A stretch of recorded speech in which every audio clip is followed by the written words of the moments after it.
One Piece chapter 1139's title is called The Mountain Eater. When I first saw this title, it reminded me of Kazuki Yoden against, of course, that huge pig in his flashback. The cover story is who's going to kill Page 1 and Ulti.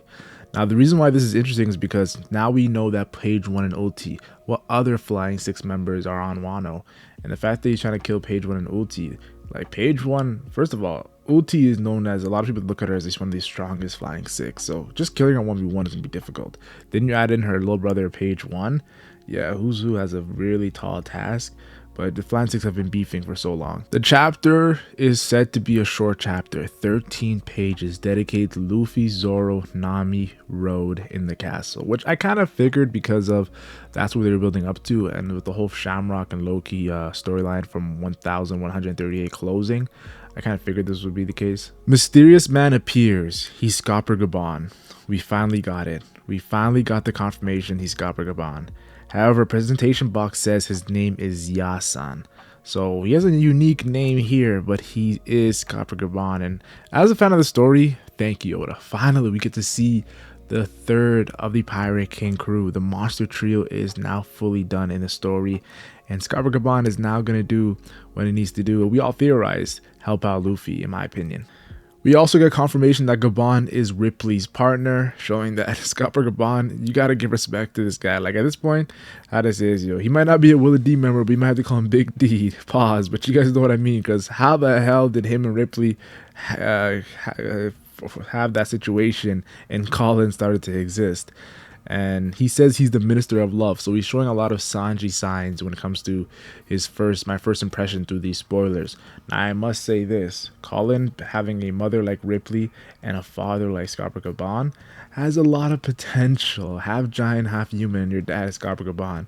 I respect it. Gaban opens up the secret treasure room in the castle where the key for Loki's chain is, and the fact that Gaban did this, it kind of makes me think that Gaban knows Loki in a sense, where not just knows Loki, but talks to Loki through that Den Mushi. I think that's Gaban, but better people might disagree. But who else? What other character could that be? And how to say this? It looks like Gaban knows Loki's not pure evil for him to even teeter-totter on taking the keys out, in my opinion. Giants explain Usopp and Straw Hat crew in the party that Scopper Gaban lives in Elbaf. He's the left hand of the Pirate King, and the legendary star equal to Roger and Rayleigh. Now, we all know that Silver's Rayleigh was the Dark King that had Blackbeard not even wanting to smoke, even though Rayleigh committed he would lose. So for Gaban to get the same hype as Roger and Rayleigh in Elbaf says a lot. But I always felt like this when, I'll be honest with you guys, first I felt like this was when we saw him fight on God Valley, and he tells Roger, you don't get dibs just because you're the captain. That means he wants to fight Roxy's back. He wants to fight Whitebeard. He wants to fight Sheik. He wants to fight Roger's rivals. So that's when I knew, okay, Scopper Gaban is not a scrub.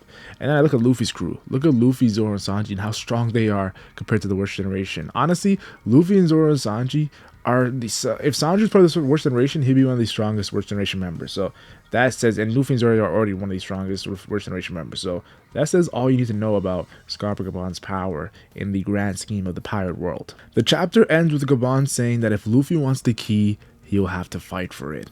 So Oda is building up a fight between Luffy and Gaban, and we know that Luffy got trained by Rayleigh. So for him to fight Gaban, if Gaban actually does well in this fight, that's a game changer. Luffy's not just a regular character, yo. He's a Yonko. Like when Luffy met Rayleigh, he was a scrub. Rayleigh was 100 times stronger. But now Luffy's 100 times stronger himself.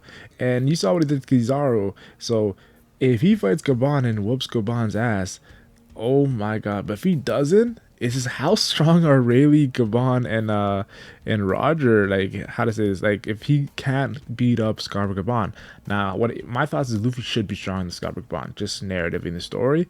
But I don't know where Oda's gonna go with this. Scopper Gaban might just be better trained because of his XP experience. And finally, there is a break next week. Yes, there's a break next week. But if I'm being completely honest, after 1138, Oda, you deserve a break. That mural had us talking for like just one page, had us talking about it. One damn page.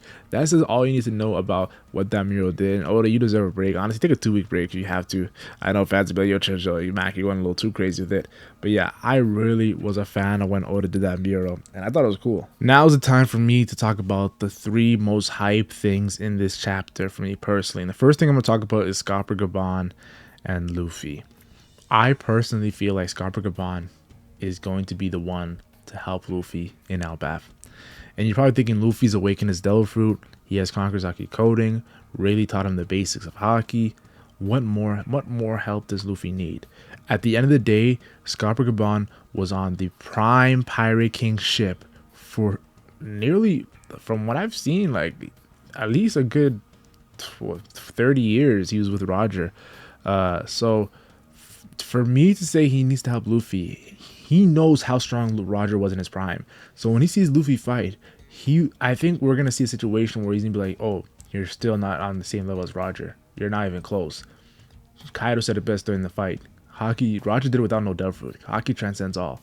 Now, do I think Scopper Gaban's going to teach Luffy Haki? No. Luffy's Haki is amazing. He has Future Sight, he has 2 advancements of Armor Haki, and he has Conqueror's Haki coding.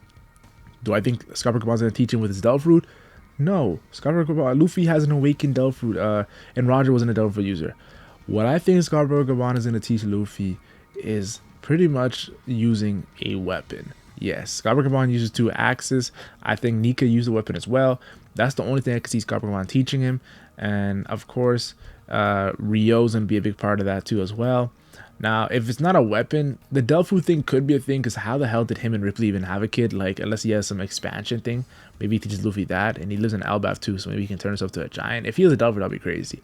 But yeah, I think Scopper Gaban's purpose is to see Luffy's strength, tell him he's not Roger level, and that's going to motivate Luffy, because now if he's not Roger level when he's a Yonko, that means he's not ready to be Pirate King. And if he's not ready to be Pirate King, he's not ready to fight Emu. And we all know the jokes about Roger. Oh, he saw the Joy Boy stories like, yeah, I ain't fighting Emu. But that's obviously a joke. Obviously, Roger would have fought Emu if he had more time in the Earth. And he knows he was too early. But still, Luffy doesn't just have to be Roger level. In my opinion, I've said this for years, decades actually. I said, not decades, but like 10 years ago I said this. Luffy has to surpass Roger. And what better way of Luffy getting to the point where he can surpass Roger is if someone who has seen Roger fight day in and day out. Scopper Gaban was there on God Valley when he fought Roxy Zebek. Scopper Gaban was there when he fought Whitebeard for 3 days. Scopper Gaban was there during the Ed War. Like, Scopper Gaban was there when the multiple times Garp fought Roger. He was there so many times through Roger's career. When he took Big Mom's role of Poneglyph. Scopper Gaban is the perfect character to tell Luffy, okay, you have now officially reached Roger level. And Luffy doesn't have to reach that just to reach that level. He has to surpass it. Like, I think honestly, Roger level is gonna be enough for like Blackbeard, Akainu, like those final villains. But Emu, you have to surpass Roger level to defeat that character. That character, Emu, Joy Boy, Nika lost. Joy Boy lost. So yeah, I think Scopper Gaban's this is a really important character. Like, people are underestimating how important Scopper Gaban is to the overall story. But once this arc is finished, they'll realize, oh, this guy was one of the most important characters, especially with a former Roger pirate. Now, the next thing I want to yap about is when Usopp and Straw Hat the Giants are talking to them. They say Scopper Gaban lives in Elbaf. He's the left hand of the Pirate King, legendary star equal to Roger and Rayleigh. This is going to be a controversial statement because Roger was the Pirate King with Haki Transcends All, Conqueror's Haki coding that clashed with Whitebeard in his prime, and Rayleigh is incredibly powerful. Let's be honest here. He's Conqueror's Haki coding, can fight Kizaru. Blackbeard didn't want to fight him, even though Rayleigh said he would lose. Still, Rayleigh is incredibly powerful in his old age. In his prime, he has to be like a minimum Yonko level. Scopper Gaban, from what we've seen, the only thing we've seen in the anime when he fought Kuzuki-Yoden, who we know Kuzuki-Yoden is confirmed Yonko level. So if Scopper Gaban is equal to Rayleigh and Roger, I don't think that statement is actually literal equal to them. But if he's around Rayleigh's level, that means Scopper Gaban is minimum in his prime Yonko level. And out of his prime is probably Admiral level. And we saw how much problems Kizaru caused on Agate Island. So him being Admiral level is still, I'll be honest with you, there's a lot of big players now. It's Shamrock, Scopper Gaban, Loki, Luffy, Zoro, Sanji. There's some strong guys here. There's some really strong guys here. And maybe Scopper Gaban's not going to just help Luffy. He might just help Sanji too, as well, as when it comes to being the left hand of the Pirate King, teaching Sanji some tips. He might even help Zoro too as well, because he was one of the hands of the Pirate King. So he'd be like, okay, you're the right hand, you're the left hand. Let me teach you guys some things too as well. Zoro's a weapon user as well too. Sanji literally became a German weapon. So I think Scopper Gaban not just is going to help Luffy, but also the entire monster trio as a whole. And the final hype thing I want to talk about is Who's Who. I don't know what it is. This is one of the first cover stories where I want to talk about it as one of the most hyped things in the chapter, which I usually never do. Maybe it'll change when I actually read the chapter, but still. What's going on with this Wano arc continuing? He wants to fight Page One and Ulti. Now, we didn't know the infighting was going to happen during the arc, but after the arc, like, what's the point? Honestly, okay, I'm going to keep it real. Page One is the weakest Flying Six, so I'm not surprised that Page One is, like, who wants to pack out Page One. But Ulti was fighting Luffy, and Luffy was about to go Gear 4th against Ulti. That's how strong she is. Now, I personally feel like Ulti is one of the most overhyped Flying Six. I don't think she's stronger than Who's Who. But if he's trying to fight Ulti and Page One, he's losing. Who's losing.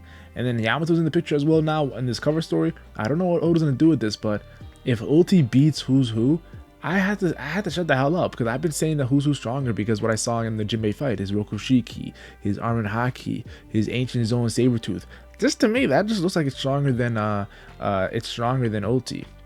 But a lot of people look like would Luffy need Gear 4th to go against Who's Who? Now, mind you, this is Luffy before he actually has advanced Karakazaki. So this is a Luffy before he has Gear 5. So this is like a Luffy could base Luffy with advanced Armor Haki and Future Sight. Would he have to force go into Gear 4th like he did against Ulti against Who's Who? And honestly, I think Luffy needs to go Gear 4th against Jinbei. So if you see how I respect Jinbei, I think probably the same thing would happen against Who's Who. Like, the Who's Who and Ulti are not weak. I'm gonna be honest, of the Flying Six, they showed to be the strongest of the Flying Six. Black Maria and Sasaki are strong as well too. But yeah, so those are my thoughts. I want to give you guys my thoughts on that, because I don't really talk with Flying Six because, like, the Calamities were there, and Yamato and Kaido and Big Mom. It's like there's a lot bigger threats there on Wano, but I like the concept of the Flying Six. So Oda adding this to the cover story, as a super fan of One Piece, I like this, Oda. I like this, and it's definitely gonna bring conversation throughout the Elbaf arc. So it looks like Wano is still running throughout the Elbaf arc, and as a fan of Wano, one of my favorite arcs. I think Wano's the best arc, honestly. People hate on me for saying that, but it's my favorite arc. I'm loving this cover story. But yeah, that's enough of me yapping about the 3 most hyped things I want to talk about, the initial spoilers. You guys will get, of course, tomorrow the full detail spoilers, which are way better than this video. And then, of course, after that, you'll get the chapter video. And the Skypiea documentary will be in the works as well, too. So yeah, debate in the comment section what are your thoughts on my takes of these spoilers.